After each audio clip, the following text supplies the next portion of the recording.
Datuk Shahrol Halmi, former CEO of Terengganu Investment Authority and its later federalised incarnation 1MDB, describes ex-PM Datuk Sri Najib Razak as being so close with fugitive Low-Tech Joe that he gave Low the mandate to plan and arrange the operation of the two entities. Shahrol, who is the 9th prosecution witness, has the distinction of reading out the longest witness statement in Najib's 1MDB trial, a whopping 270 pages.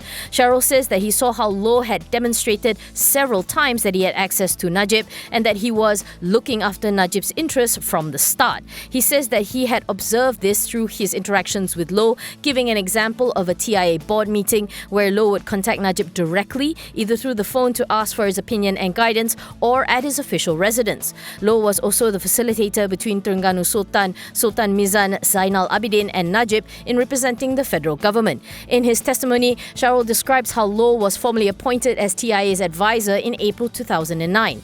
However, Shahrol says that the appointment was, for all intents and purposes, a formality, as Low had already been acting as an advisor to TIA before Shahrol had even joined the organisation. Shahrol explains that while Low had no formal powers to manage TIA, he could influence the decision made by the executives as he represented both parties, namely Sultan Mizan and Najib. Shahrol was working at Accenture when he met Low, who later offered him a job at TIA in 2009. The trial continues tomorrow.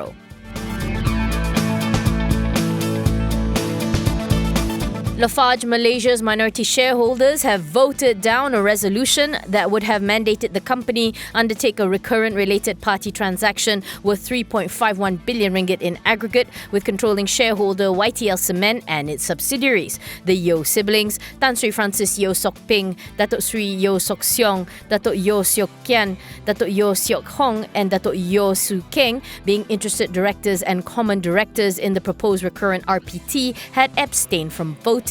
According to Lafarge's circular, the proposed mandate would have allowed it to deal with YTL Cement on the sale and purchase of materials such as clinker, cement, pulverized fly ash, slag, dry mix, aggregates and manufacturing sand. Lafarge said that transactions are necessary for the day-to-day operations of the company and are on terms which are not more favourable to related parties than those that could be arranged with unrelated parties and not to the detriment of minority shareholders. YTL Cement currently holds 76.89% of Lafarge.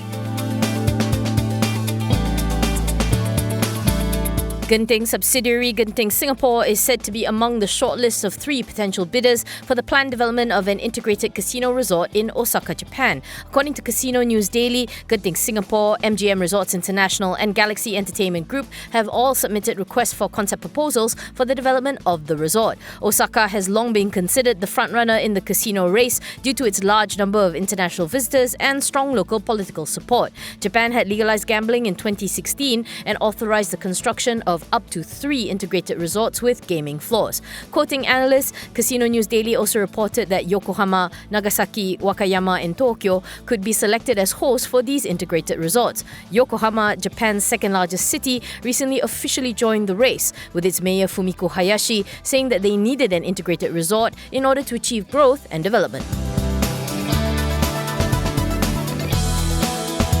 Independent advisor Mercury Securities has recommended today that Lien Hoe Corp shareholders reject Christine Holdings' proposal to buy the remaining shares it does not own, calling the deal not fair and not reasonable. In a circular to shareholders, Mercury Securities said that Christine's 25.5-cent offer price is not fair because it is lower than Lien Hoe's estimated value and market price of its shares. The independent advisor derived an estimated value of RM1.50 each for Lien Hoe shares. The not reasonable part, according to Mercury Securities, was because Lien Hoe's shares would remain tradable, which means that shareholders would still have the opportunity to realise their investment on the open market. To recap, on August 21st, Lien Hoe announced that it had received a conditional mandatory takeover offer from major shareholder Christine, which holds around 46% of the company.